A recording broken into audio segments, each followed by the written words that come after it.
Yo nací y crecí en Puebla. Cuando mis padres se casaron, mi papá sacó de su pueblo a mi mamá y se la llevó a casa de sus papás. Yo tenía 12 años cuando mi papá falleció. Entonces nos salimos de casa de mis familiares paternos. Nos regresamos a Oaxaca directamente a la casa de mi abuela materna. Su casa era grande, una muy vieja, de las primeras que se construyeron en ese pueblo. A ella la conocía de 1 o 2 veces que habíamos ido de visita. Nunca había vivido con ella, no tenía idea de quién era en realidad. Mi abuela Luisa sabía mucho de brujería, era muy culta. De todas sus hermanas, la única que quedaba viva y la única que aprendió a leer. Por cierto, en esa casa había demasiados libros. La primera vez que la vi hacer algo de brujería fue en la cocina a los pocos días de que nos recibió. Recuerdo que ya era noche, la cocina en ese entonces estaba afuera de la casa. Yo vi a mi abuela, pero ella no me vio a mí. Me estaba dando la espalda porque utilizaba el fuego en la hornilla. En la pared tenía una canasta colgada. La abuela Luisa sacó algo de esa canasta y lo echó a la cazuela. Hubo una reacción inmediata, un fuerte siseo y una leve explosión. Luego, frente a ella emergió una llamarada azul. En vez de sentirse la onda de calor, se sintió frío. No me espanté, me sorprendí. Rápido me acerqué a preguntarle si estaba bien. Ella no me escuchó, no reaccionó, siguió haciendo sus cosas. Le volví a hablar y seguía sin responderme. Se me hizo muy raro porque ella no era grosera, además de que yo sabía que ella oía bien.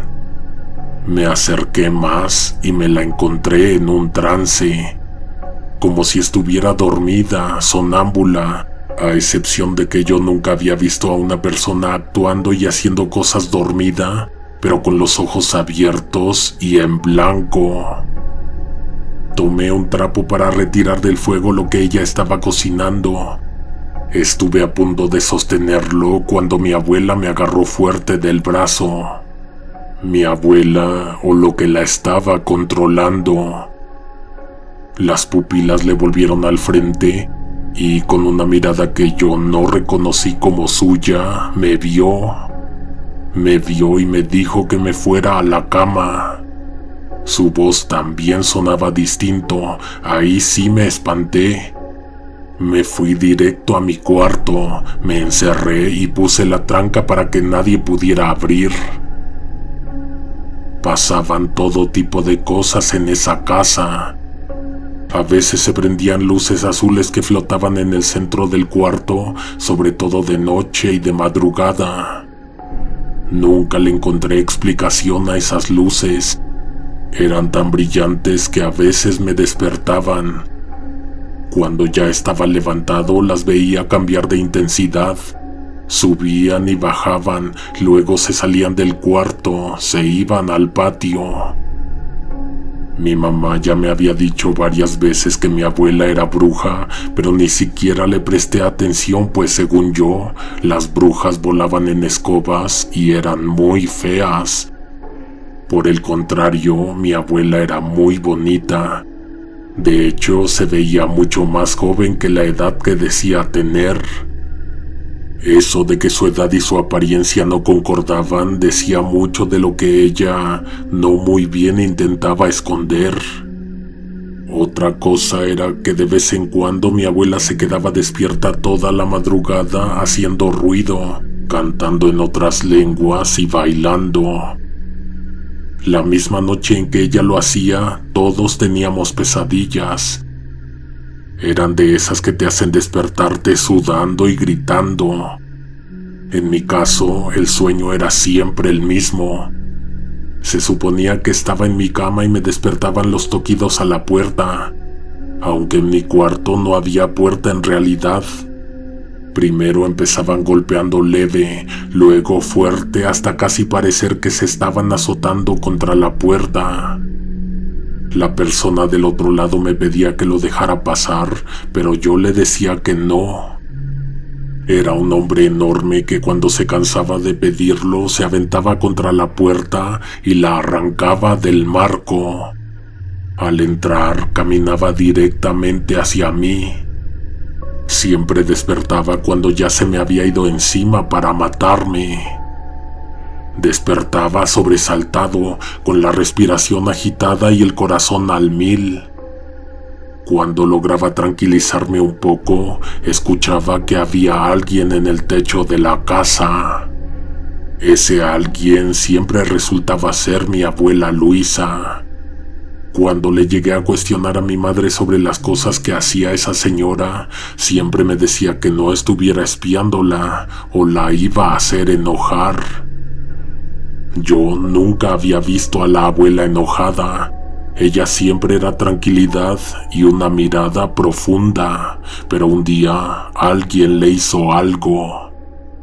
Debió haber sido otra bruja porque los ataques llegaron a la casa por sorpresa.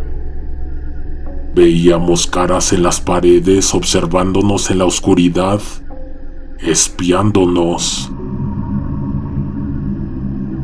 Esos rostros los vi yo, los vieron mis dos primos, mi mamá y obviamente mi abuela.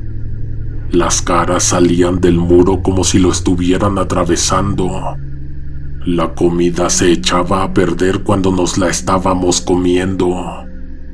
También hubo una infestación de ratas y de arañas, y todo esto ocurrió el mismo fin de semana. Mi abuela dijo que se iba a encargar, entonces desapareció 4 días enteros. Según yo, se fue al monte.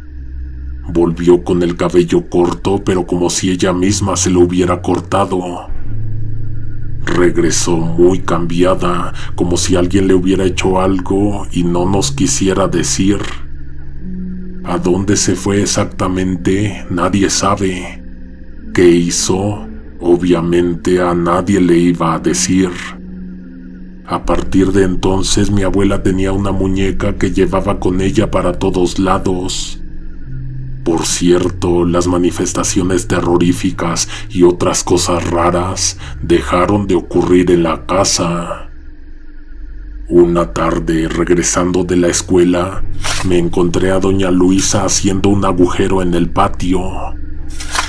Cuando se dio cuenta de que me había quedado mirándola, me invitó a que me acercara. El agujero era para la muñeca que acababa de enterrar.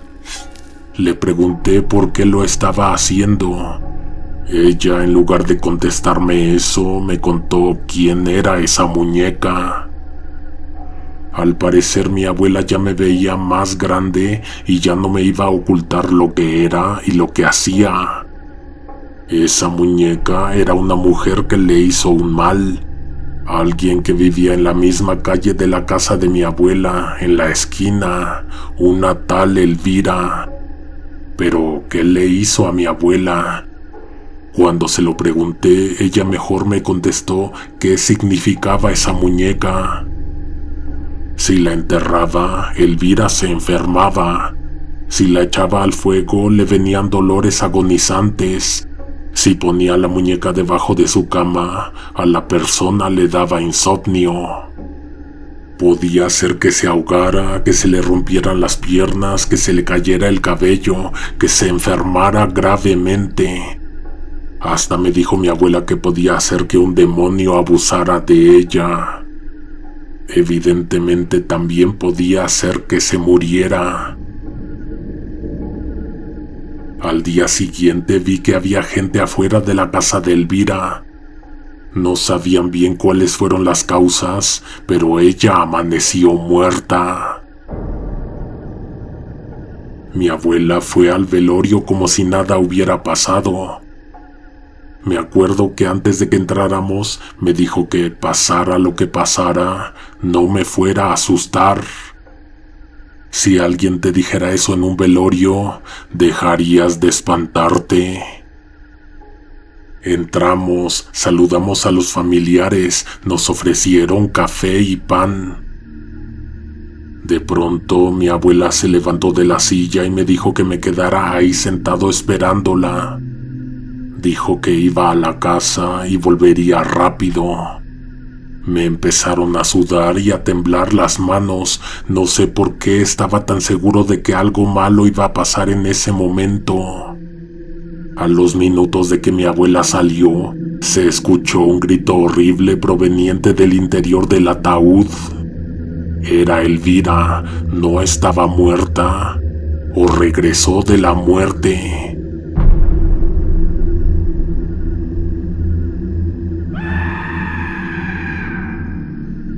De tan solo recordar los gritos que estaba dando, se me pone la piel de gallina.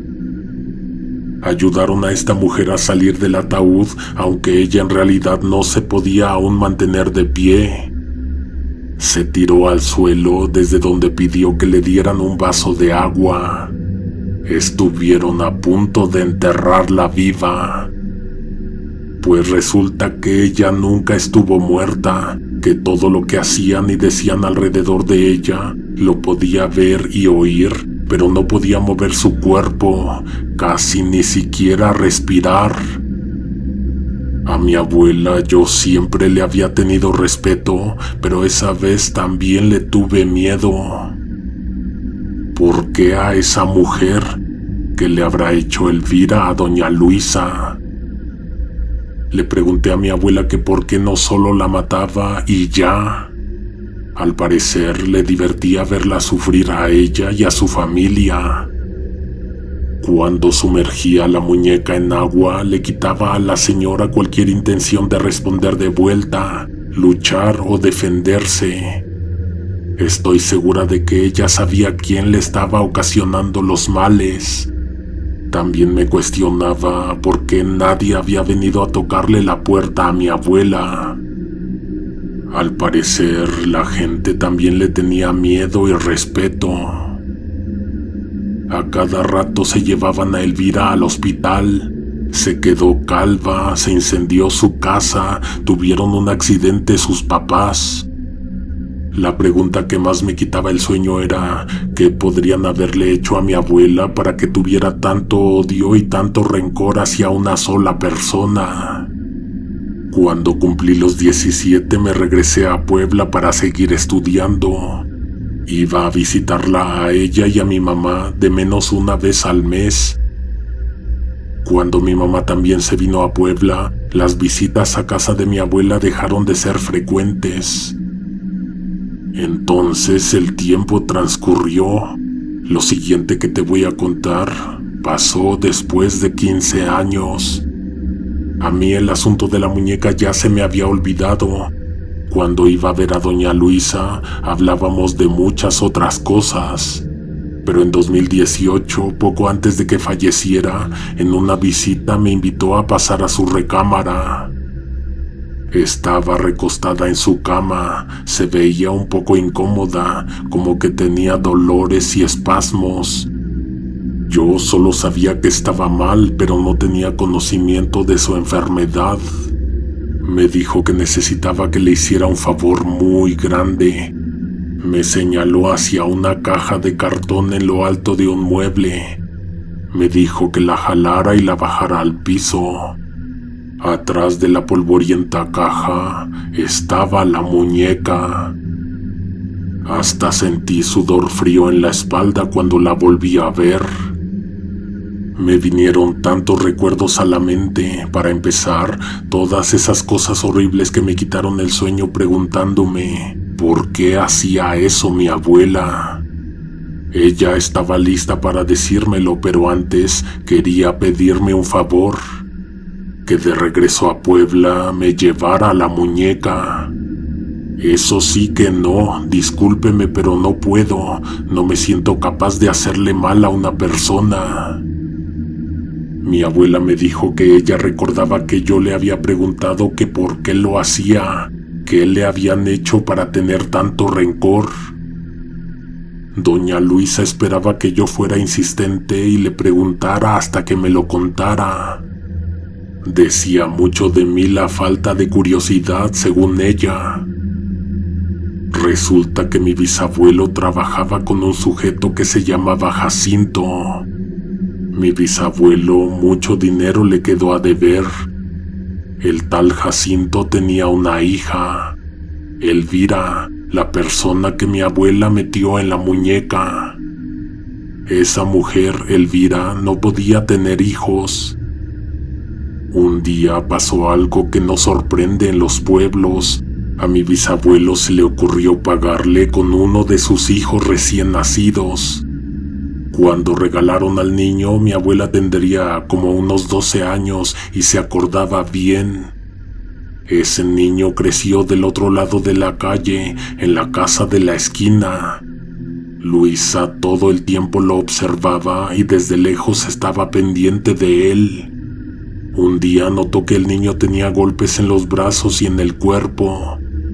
Su mamá lo trataba mal, lo descuidaba, no lo quería. Le llegó a decir al niño que porque no tenía su sangre. Antes de que mi abuela pudiera hacer algo por su hermano, se enteró de que el pequeño murió en circunstancias muy extrañas. «Ahora sí me harías el favor con la muñeca», me dijo mi abuela. «Llévatela a Puebla y por ahí aviéntala en un parque o a la basura». Justo eso hice, me fui a un parque atrás de una iglesia y ahí la tiré, entre la hierba crecida y la basura.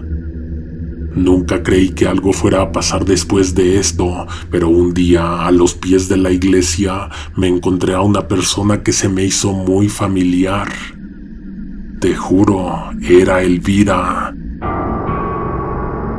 Ella probablemente me reconoció, tal vez no.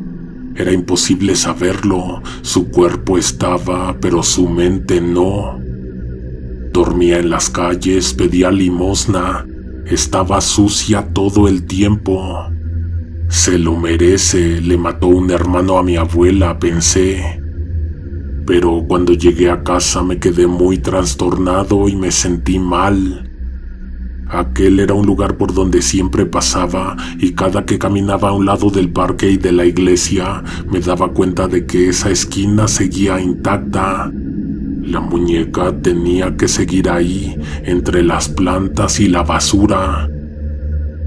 Al día siguiente me fui a meter a la descuidada jardinera, saqué la muñeca y me pregunté qué podría hacer con ella.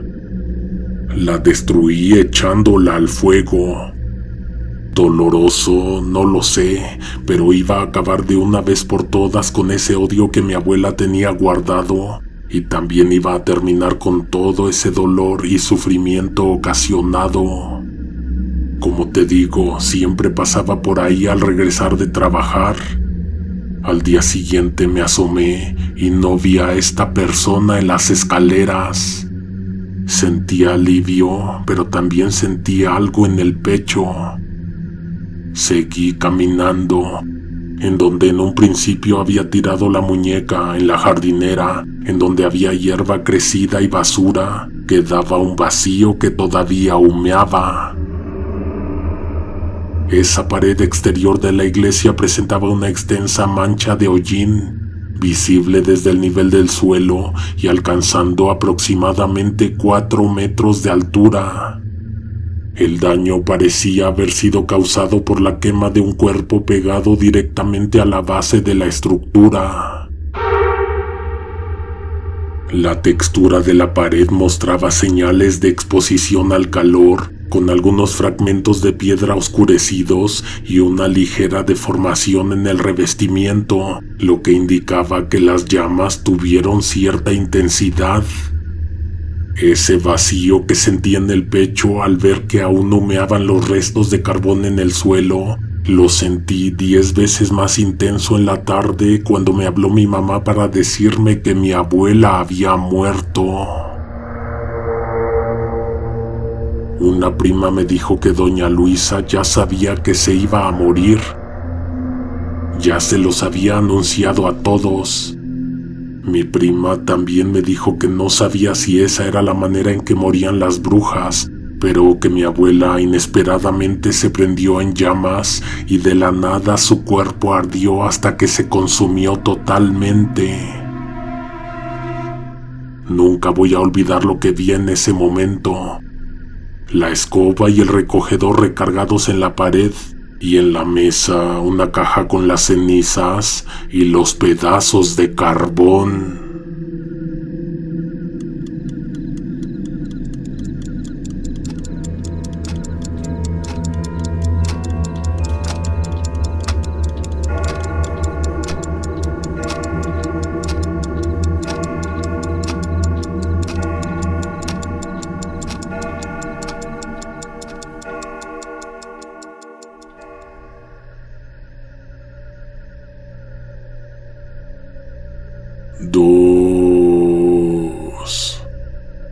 Mi abuelo era de Tantoyuca, Veracruz. En el molino conoció a una muchacha que era de un pueblo cercano. Seguramente cuando me contó esta historia me dijo el nombre del pueblo. Lo siento, no lo recuerdo. Solo sé que esta muchacha caminaba 2 horas desde un pueblo cercano para llevar sus granos al molino. Esta mujer fue mi bisabuela, solo que yo nunca la conocí. Lo que sé de ella es que la historia de su familia es pavorosa. Hubiera querido escucharlo de su propia voz, sin embargo, mi bisabuelo tenía muy buen registro de las cosas que le contaban. El pueblo de mi bisabuela era chico, unas cuantas casas muy separadas unas de otras por campos verdes llenos de árboles, espesa vegetación y un cerro al fondo. Se contaba que en ese pueblo una vez unos niños que andaban jugando en el monte regresaron gritando que habían visto una vaca con 2 cabezas. Esa clase de deformidades y mutaciones no son tan escasas como piensas. Uno de los tíos de Ana le pidió a los chicos que le dijeran dónde exactamente la vieron. Unos años atrás, ese hombre logró venderle al circo un puerco con 2 cabezas. Lo de la vaca lo vio como una segunda oportunidad para seguir haciendo dinero. Al llegar a la parte señalada en el monte, no encontró la vaca, halló algo más. Había un gran vacío de árboles, un claro de unos 50 metros de diámetro, plano, con pasto corto. En el centro de este campo había un agujero, un ojo de agua que se encontraba como unos 3 metros por debajo de la superficie. Bajaba en diagonal. Este hombre junto con los niños inspeccionaron los alrededores. De pronto uno de ellos miró al cielo y vio algo muy extraño. Como a la altura a la que pasan las avionetas, había un caballo. Pasó a lo lejos por encima de ellos y luego desapareció entre las nubes. Este sujeto se quedó mirando hacia el cielo. No tenía sentido lo que acababa de ver y aunque pudiese parecer ridículo, esto lo perturbó. Cuando regresó al pueblo, la gente fue a verlo a su casa a preguntarle si era cierto lo que habían dicho los niños. Dijo que no vio nada, aunque sí vio. A partir de ese día, el tío de mi bisabuela desaparecía en ocasiones. Se iba al monte en donde estaba el ojo de agua a investigar. Pensaba que era posible que volviera a ver lo que vio ese día y además tal vez también lo que supuestamente vieron los niños. Un día el tío de Ana llegó a la casa diciendo que había visto el pueblo desde arriba. Las pupilas las traía muy dilatadas y se estaba escondiendo las manos. Pensaron que se había drogado con algún hongo o una hierba, pero no. Ante la mirada sorprendida de los que estaban en la casa, el tipo despegó los pies del suelo y lentamente subió. Cuando bajó le preguntaron que cómo lo había hecho. La gente hasta se estaba tallando los ojos porque lo que veían era imposible. De por sí lo de la persona en el aire estaba inexplicable, pero lo de las manos estaba peor. Las palmas y los dedos se le veían alargados y aguados. Imagínatelos tú como si fueran de plástico suave. No tenía mucho control de sus extremidades. «Es el agua», dijo este sujeto. «El agua que brota del manantial tiene propiedades especiales». ¿De dónde venía esta supuesta agua? Nadie lo sabía. Para el siguiente día se organizó a llevar a toda gente que estuviera interesada. Cuando los pobladores fueron a ver, todos llegaron a la misma conclusión. Ese claro no existía antes. Estaba algo cerca del pueblo y nadie nunca lo había visto. Fueron los niños los que lo descubrieron. Haciendo un pocito con ambas manos, la gente bebió del ojo de agua. Lo primero que sintieron fue un dolor de cabeza intenso. Luego las extremidades las sintieron muy ligeras. Lo que pasó después fue que ya estaban en lo alto, en el cielo. No tenían control de lo que hacían ni a dónde se dirigían, sino hasta que se pasaba el efecto y regresaban a la normalidad. La sensación fue tan fea que prácticamente el 95% de estas personas decidieron que nunca volverían a tomar de esa agua. Por otro lado, el tío de mi bisabuela estaba obsesionado con el tema. Lo siguiente que pasó fue que este hombre volvió a su casa todo pálido, venía muy asustado. Había encontrado la vaca con las 2 cabezas, la que vieron los niños, solo que estaba muerta, partida exactamente por la mitad. Se preguntaba qué o quién podría haber sido. El mejor cuchillo, el más grande y el más afilado no podrían haberlo logrado. El corte era tan limpio que había permitido que cada pieza tuviera su propia cabeza. Estoy seguro de que tú sabes que en todo pueblo que tiene cerca un bosque, existe en el imaginario colectivo la idea de que existen monstruos en la vegetación. Pensando en que había sido un depredador, decidió nunca regresar allá. Estuvo unos días tratando de retomar su vida normal, ya que anteriormente le había dedicado bastante tiempo al manantial y a sus alrededores.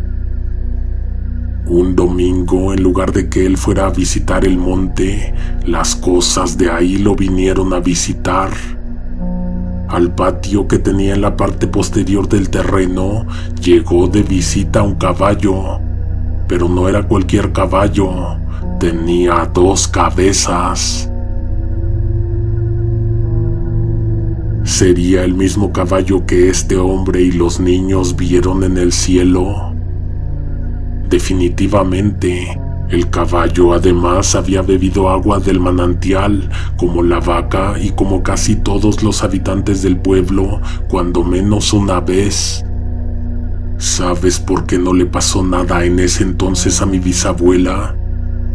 Porque el día de la excursión al manantial, ella se fue temprano al molino y no regresó pronto por estar con el novio, con mi bisabuelo. Eso la salvó de que le pasara lo mismo que le pasó a su tío, a sus hermanas, a sus papás y a sus vecinos. El agua tenía algo, de eso no hay duda. Bueno o malo no se sabe y nunca se sabrá. Un día el tío de Ana amaneció con un fuerte dolor en la cara, en la cabeza y cuello en general, pero en la mandíbula era mucho más intenso. Cuando se vio el rostro, notó que se le había deformado mientras dormía. Supe que mi bisabuela tenía una foto de su tío. Salió retratado con su rostro de siempre y uno nuevo que le había surgido en el lado derecho, pero pues esta foto junto con sus pertenencias yo creo que ya no existen. A la gente del pueblo le pasó lo mismo que al caballo y que al tío de Ana. ¿Te acuerdas lo que te dije que le pasó a la vaca, separada a la mitad por un corte limpio? Pues le pasó a todos. En el pueblo quedaron vivas como 12 personas, incluida mi bisabuela, que nunca tomaron agua del manantial.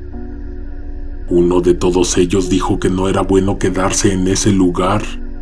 Agarró unas cuantas cosas de sus pertenencias y se fue. Otro pasó rociando gasolina a todas las casas. Le tomó casi el día entero, pero por la noche los que se iban vieron que el pueblo, con todos sus muertos, se consumía en una horrible llamarada.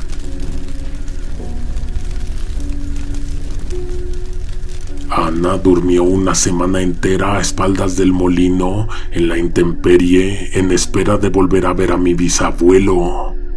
Y toda esta horrible historia mi bisabuela se la guardó hasta mucho después de que se casó.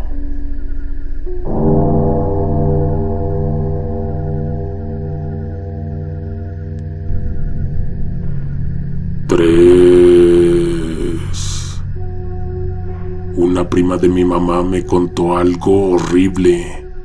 Ella es de Yecapixtla, se llama Juana, se vino a la Ciudad de México a trabajar.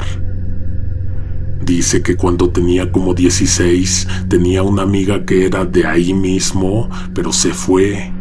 Se la llevaron a un pueblo que, aunque decía que estaba cercano, caminando se hacían 3 horas. Juana y Rocío seguían siendo amigas y se veían muy de vez en cuando. Un día hubo fiesta en el pueblo de Rocío y a la prima de mi mamá invitó. Juana se iba a ir en una camioneta, se iba a quedar en casa de su amiga después de la fiesta y ya al mediodía se regresaría a Yecapixtla.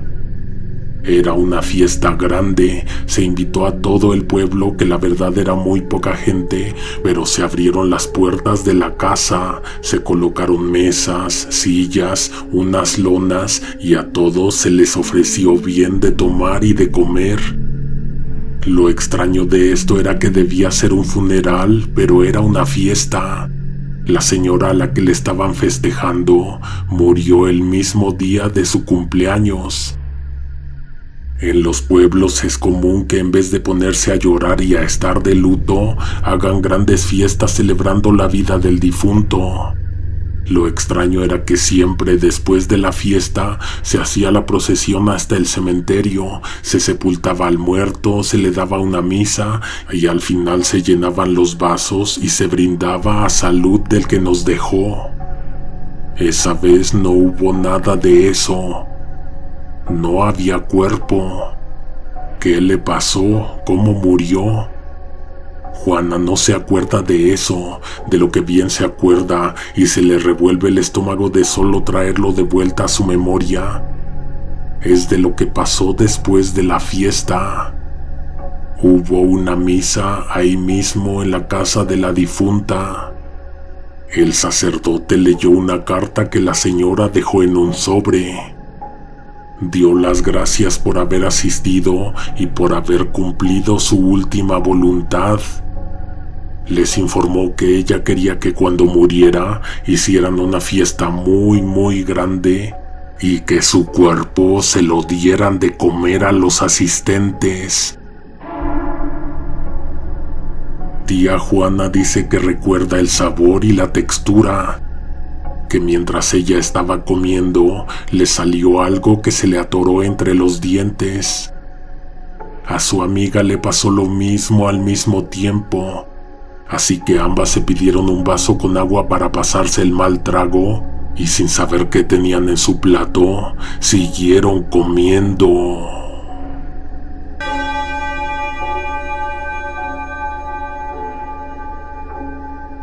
Lo próximo que escuches de Relatos Rurales será la historia del patrón. No te la pierdas en los especiales de octubre. Activa todas las notificaciones para que no te lo pierdas. Hasta la próxima. Alguien te observa en la oscuridad.